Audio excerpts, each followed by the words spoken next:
গ্রামের সীমান্তে পৌঁছাতেই কারুকার্যময় বোর্ডে স্বাগত জানালো পার্বত্য চট্টগ্রামের সবচেয়ে পরিষ্কার গ্রাম মুল্লাইপাড়া। বান্দরবানের রুমা উপজেলার এই গ্রামটিতে বম সম্প্রদায়ের ৬৩টি পরিবারের বসবাস। লোক সংখ্যা ৩৫০-এর কাছাকাছি। গত শতকের ৮০ দশকে গড়ে ওঠে গ্রামটি। ১৯৮১ সাল থেকে এখানে পুরোপুরি বসতি গড়ে ওঠে। আর তখন থেকে শুরু হয় গ্রামটিকে সুন্দর ও পরিচ্ছন্ন হিসেবে গড়ে তোলার সংগ্রাম। বাংলাদেশের সবচেয়ে সুন্দর গ্রাম হচ্ছে মুল্লাইপাড়া।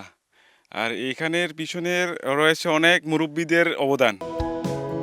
পাহাড়ি জনগোষ্ঠীর অন্য সম্প্রদায়গুলোর মতো এখানেও মেয়েদের যেমন সন্তান পালনে ব্যস্ত থাকতে হয়, তেমনি জুম চাষ কিংবা জুমের ফসল তুলতে অগ্রণী ভূমিকা পালন করেন নারীরা। লোকসংখ্যা তুলনামূলক কম হয়, দিনের পুরোভাগেই এই গ্রামে নীরবতা বিরাজ করে।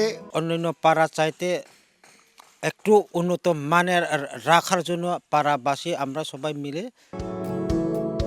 একেবারে ছবির মতো পরিপাটি গ্রাম এই মুল্লাইপাড়া।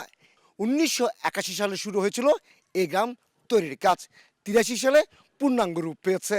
আর দীর্ঘ ৪২ বছর ধরে সে ঐতিহ্য ধরে রেখেছেন এই গ্রামের বাসিন্দারা। বান্দরবানের রুমার মুল্লাইপাড়া থেকে কমল দে, সময় সংবাদ।